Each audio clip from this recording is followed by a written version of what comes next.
Namaste. Heart to Heart, Volume 1 by Pujya Shri Chariji Maharaj. Next narration of the talk, Letting Go. And the beauty of that is that we discover more and more as we progress. It is not one beauty or two beauties that we say, yes, it is beautiful, I found it beautiful, and stop there. The beauty is that it is a continuously unfolding beauty, you see. We discover more and more every day practically. That is an unceasing wonder, never stops, and that is the true beauty of the system. I remember when I came first to my master, one of the first lessons he taught me, there should be no intermediaries between you and God. So ask me, what about the master? I mean, obvious question to ask, you see. Because there is God, there is me, and there is a master in between. So he said, by Lalaji's grace, you will find the answer yourself. Now obviously he could not say that he was or what God was or is. So the very first answer I got was not really an answer, but yet it was an answer in the sense that I have to work towards that answer.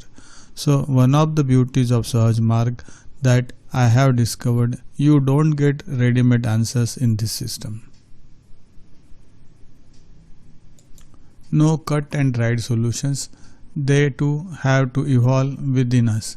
Like you get into train and the destination is not there the moment you get into the train. One has to move towards the destination. Of course, it took me many years to find out that there was really no intermediary between God and myself. That was when I or my heart told me that the man before whom you are sitting is nothing but that God about whom he is himself speaking as God or somewhere else. So in some way it is as if a man should say, oh, my toe is aching, he could, as we say, I am aching. It's part of me, but this is specific, that is general. The second thing I discovered was about weeping. Normally when we are children, we weep only when we are in pain, when we are suffering, when we are troubled. But in Sahaj Marg, I found the opposite, you see, that almost everybody wept at some time or other because of the feeling of vast, immense relief. It is like a child who has lost its way comes home, or is brought home, falls into the lap of the mother and starts weeping.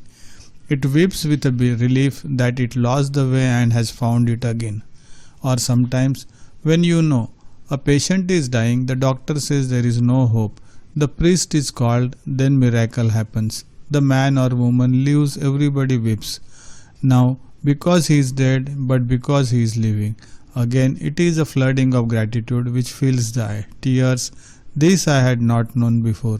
Because in my life, we had a lot of tragedies, starting with my mother, who died when I was a little over 5 years old, which incidentally removed the female or feminine element from my life because I had no sisters. The one sister which was born when my mother died, she also died a little later. So it sort of hardened us into a very exaggerated masculine mold that men should not weep, men should not suffer, men should not manifest pain. You know, this rather perverted stoic attitude to life. I think it was also enhanced by the British rule. My training in an English school, Christ Church Boys High School under English tutors imported from England, real English teachers, you know, not this pseudo-Indian stuff, stiff upper lip, that sort of thing, you know. So she was talking of the bark of the tree, not the dog. The bark of the tree. Now the bark has a certain protective function. Similarly, in our personalities, there are many things which we create to protect ourselves, and much of it hardens into such degree of hardness that unlike a tree, we become prisoners of those barks that we build around us. In the tree, nature has manufactured or engineered a miracle that as the tree grows, the bark falls off and the next level of bark is formed. It's not one bark which hardens and confines or restricts the growth of the trunk of the tree. But when we create these tough exteriors around ourselves, they become a sort of a confining armor, and now that imprisons us, we cannot grow.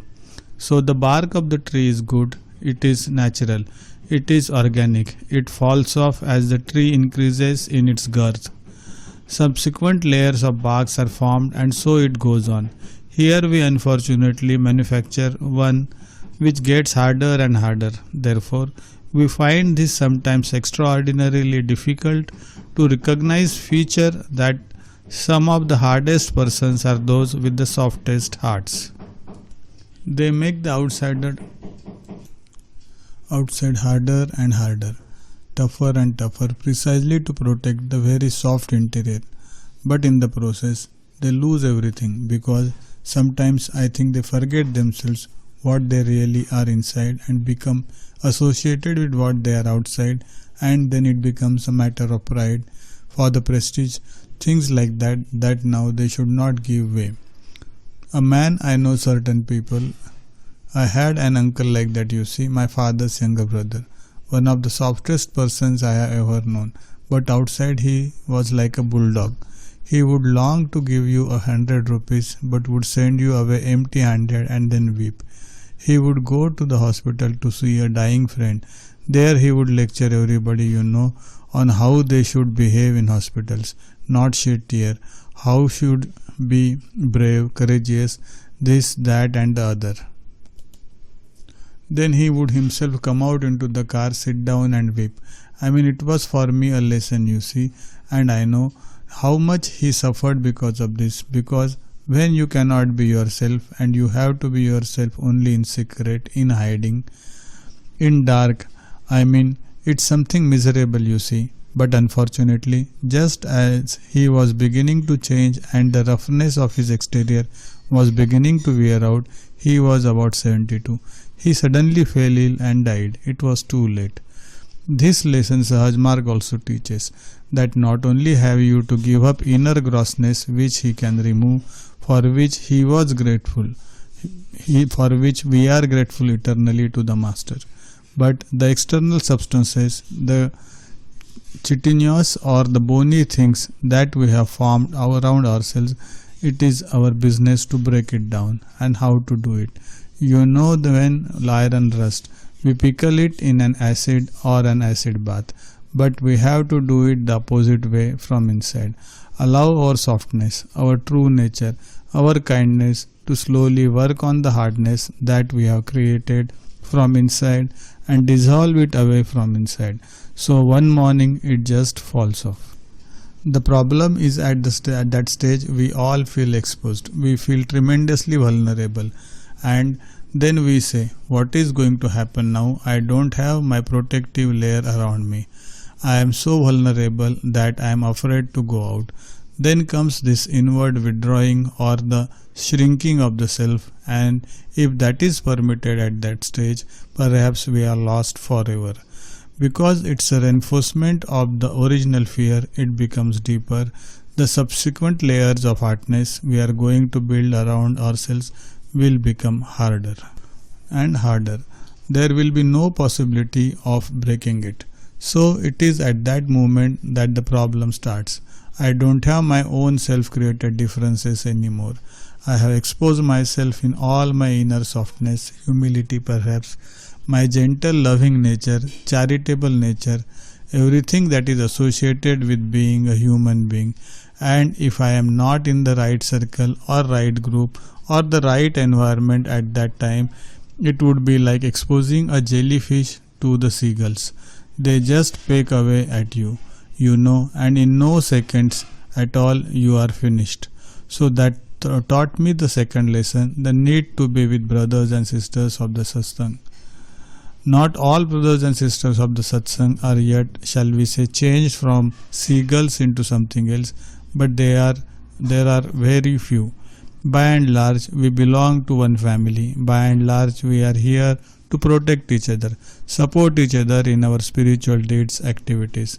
So this was something that I heard and learned, that so long as you are in this protective group where each one supports the other and protects the other, we can afford to do away with all these protective layers that we build around ourselves. Okay, then what happens? Sometimes we have to go to where we cannot have these protections, these brothers and sisters, and in the early days when the missions members could be numbered, perhaps in the tens and subsequently in the hundreds, how to get it. That taught the third lesson, you see. Don't depend on the human beings around you, brothers and sisters, but depend on Him. In that way, imagine always that the Master is surrounding you as if He is around you, in all the directions of space, as if you are in a soap bubble and the enclosing bubble is Him, and it works miraculously. So you see, from a hard, troublesome, enclosing, beautiful sentence which says, now the gaze of the restricting protective layer that we created for our penguins was centered on the center of gravity of the selves. By throwing it away and by working on ourselves.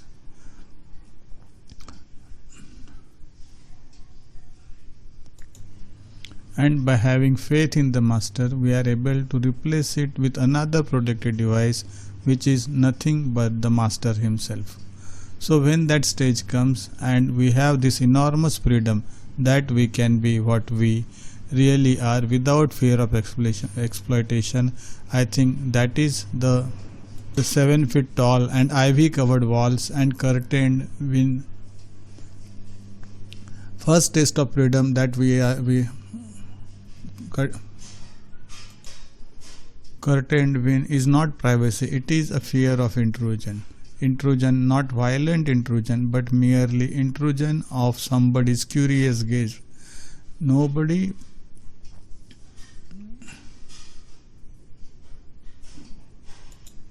meet each other's eyes nowadays, and if you want to, you can ever have a sunbath in your that societies, various societies. After corrupted PDF, let us continue. So I didn't know whether to weep or to be happy. I kept it to myself, wrote it in my diary. It recurred a few days later, and then almost in every one of these sittings into which you go deeper, this eye started appearing, and it was always Babuji's left eye. Now I could not but ask Master about it. So I said, Babuji, what is this I am seeing the eye again and again?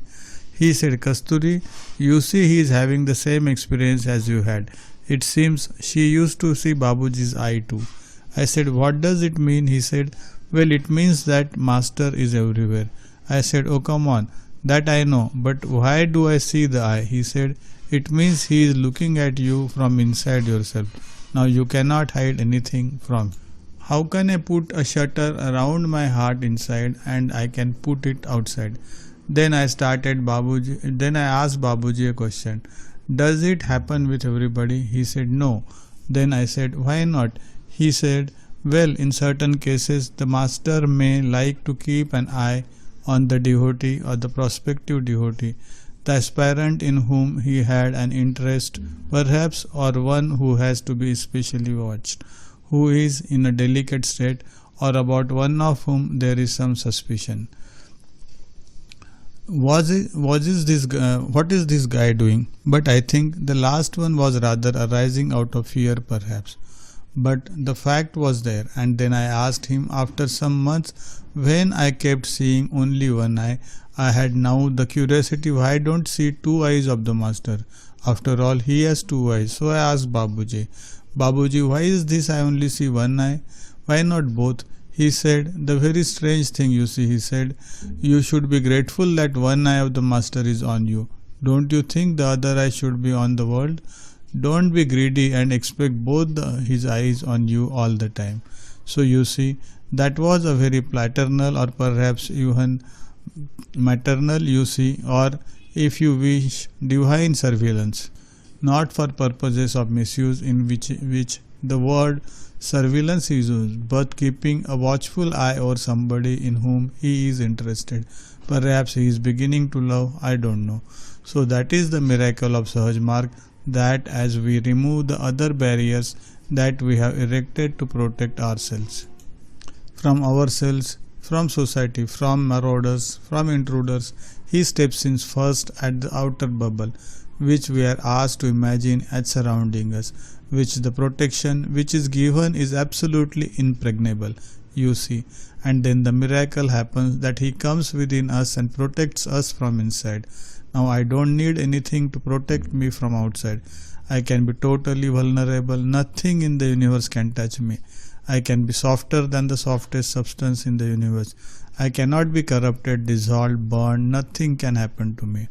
This enormous confidence, of course, can come only from experience which we have in Sahaj Marg by progressive stages of meditation and by step progress that we achieve. And then comes the final miracle, that the master, to use the tree example that Ross used. I have always been fascinated by the roots of the tree. At the meeting point where the root emerges out of the trunk is thick, hard, almost ossification has set in. But if you see the tiny hair-like roots, which are the things which are really penetrating into the soil between rocks, which is really what is drawing the sustenance. It is so fine that sometimes you can really hardly see it, but it supports the whole tree's existence, you see. It is what penetrates where a tree cannot penetrate.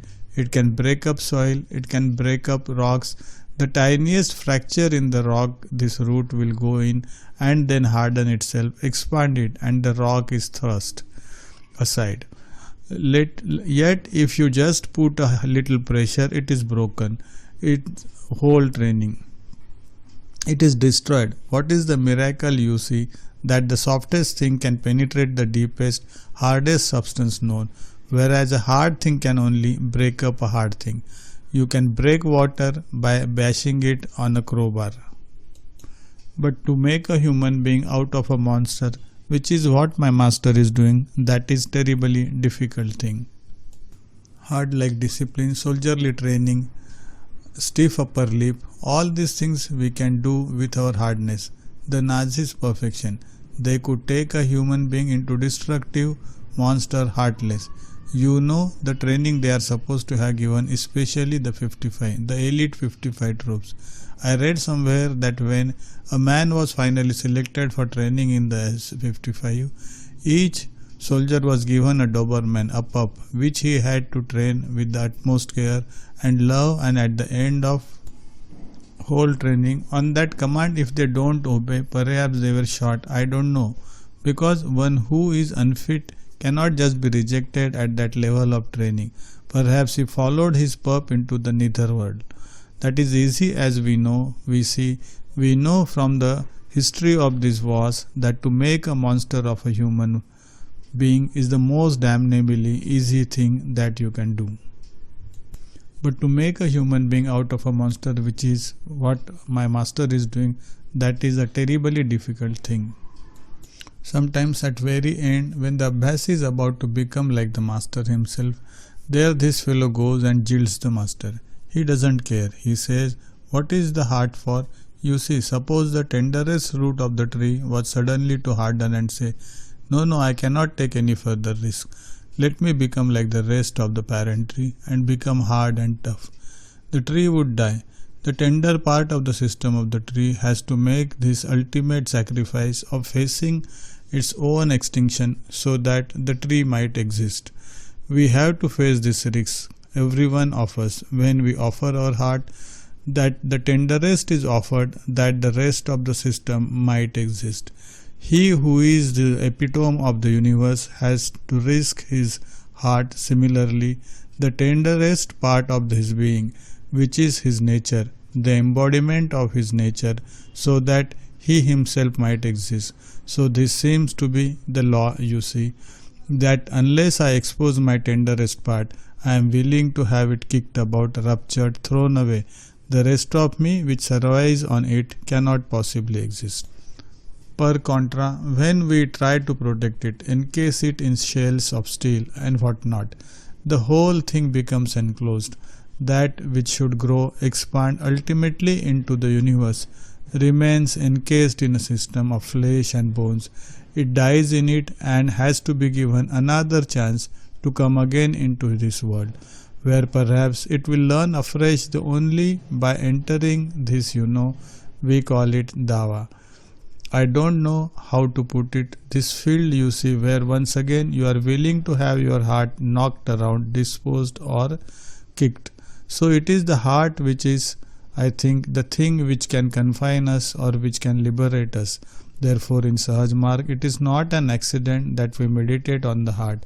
It is from the heart that he transmits. It is break in tape. An empty money box is empty, but I put $1 million in it.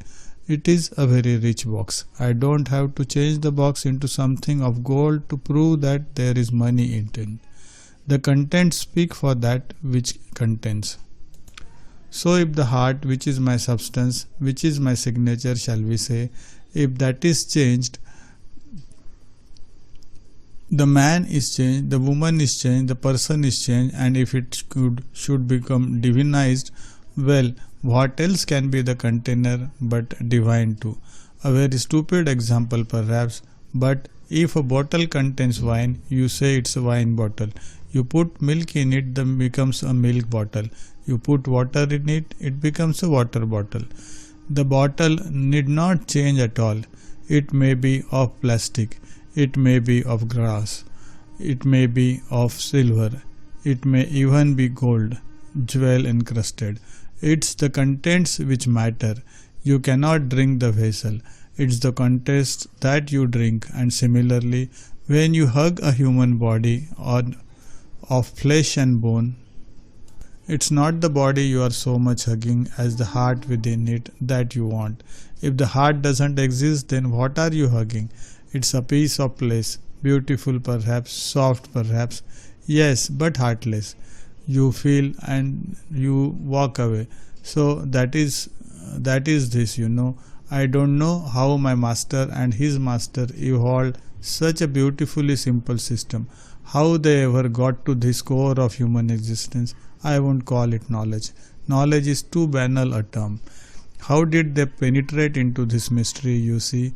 Whereas for the last 10,000, 15,000 years of unrecorded human history in India, even the Indians have been dealing with the body, dealing with the senses, dealing with the nervous currents, dealing with the psychic powers of the human system. In all their yogas, the Vedic knowledge, the transcendental knowledge as they called it, even they have been only confined to the grosser aspects of human transformation. And along here come two fellows, both relatively uneducated, but what perhaps that immense, even vision is a failure there, you see, immense love for humanity, that perhaps Lalaji thought, what is it that makes human suffering exist? It is suffering itself, it is pain. And by sort of eliminating, you see, they came to the core of the matter. The Italians call it the core, the heart, the core. And they said, this is the seat of all existence. Here is bliss, here is pain, here is frustration, everything is here. Change this. You change the human being, you change the universe.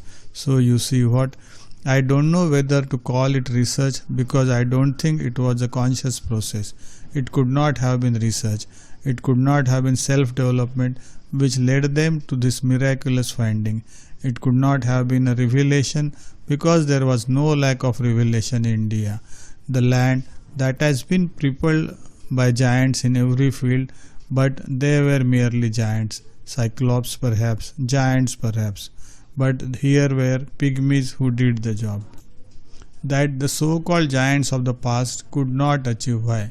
Perhaps because, like the tendril of a root, the finer than hair structure can penetrate anything. These people, in their tremendous humility, tremendous nothingness, could penetrate where nothing else would penetrate. Knowledge could not penetrate, courage could not penetrate, faith in God could not penetrate. They could not penetrate into the heart of God Himself, perhaps, and there discover the secret. Look into the own heart. You will find that I have in my heart, and this is this. That is why in Sahaj Marg, you see, the heart is given so much importance. Sometimes I feel that, especially when we think of discipline and all these things, sometimes I have felt in the past that by not enforcing discipline from outside, as is in all traditional religions and other systems, perhaps we have lost out somewhere. But I felt and I discovered, and now I know that that is also a fallacy. Because a discipline which cannot come from within yourself is no discipline at all. It is enforced, and when the force that is enforcing it is removed, then will come the situation which we say, when the cat is away, the mice are at play. That is no discipline at all. So that again was the immense. I don't think it was the generosity of my master. It was his transcendental wisdom, vision, whatever you choose to call it, which said the only lasting discipline is what is that discipline which a man creates from within himself. So let me look for it. Let me strengthen the heart. Let me purify the heart. Let me grow from inside.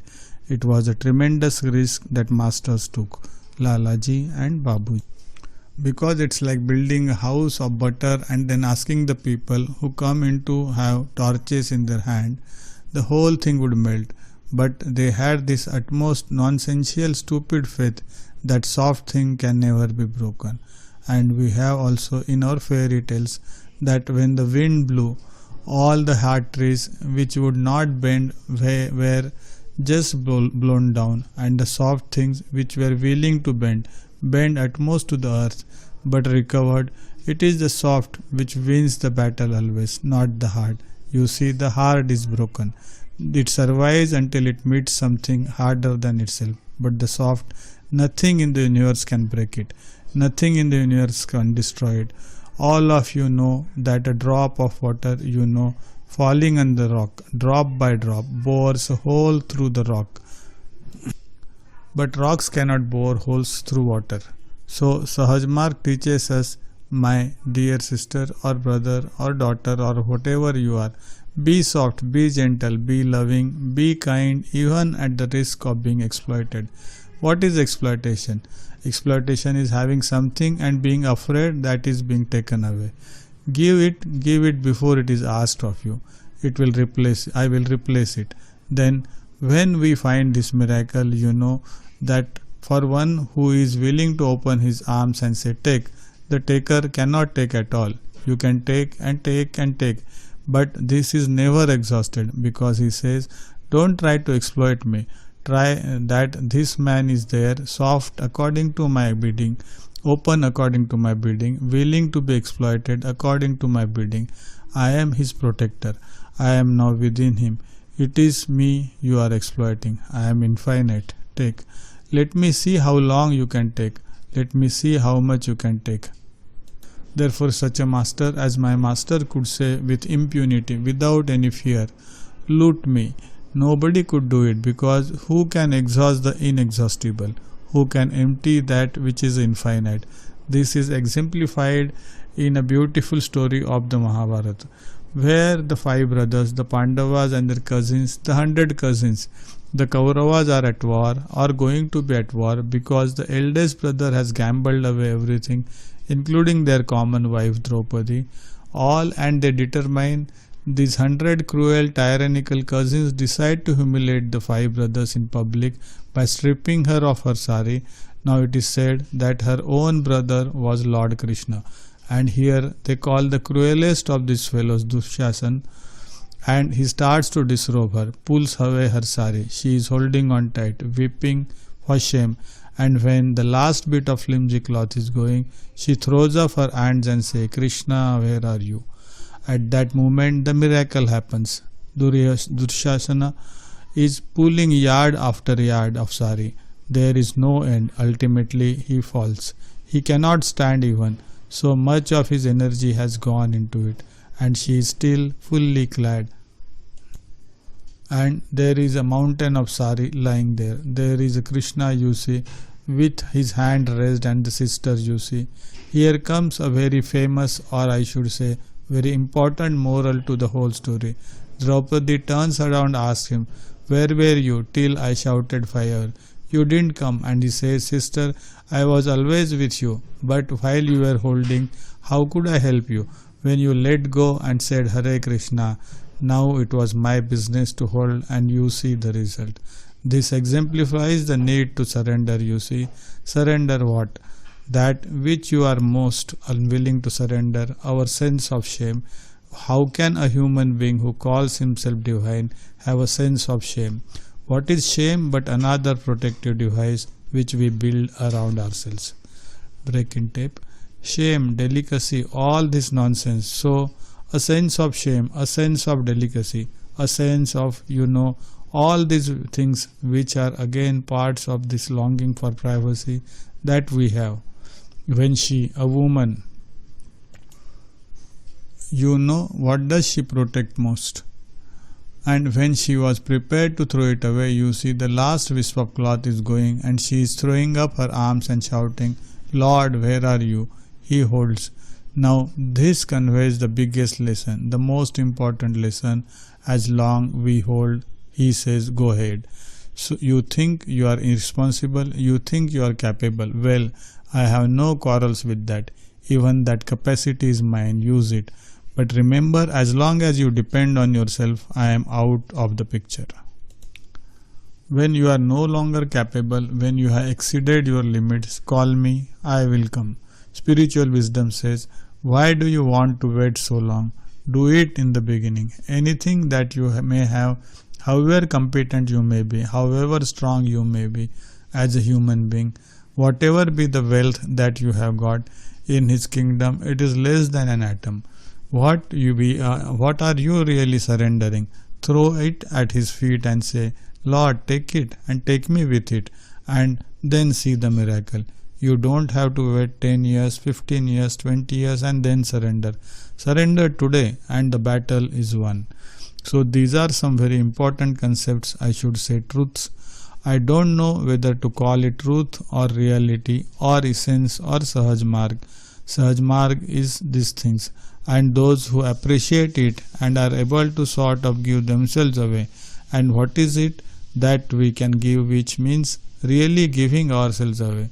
If you think of going for a job, you are selling your labor. Take a job as a teacher, you are selling your knowledge. Go to war, you are selling your power. At least in the old days, a prostitute sells only her body. What is it that you can give, which means you have given yourself, your heart?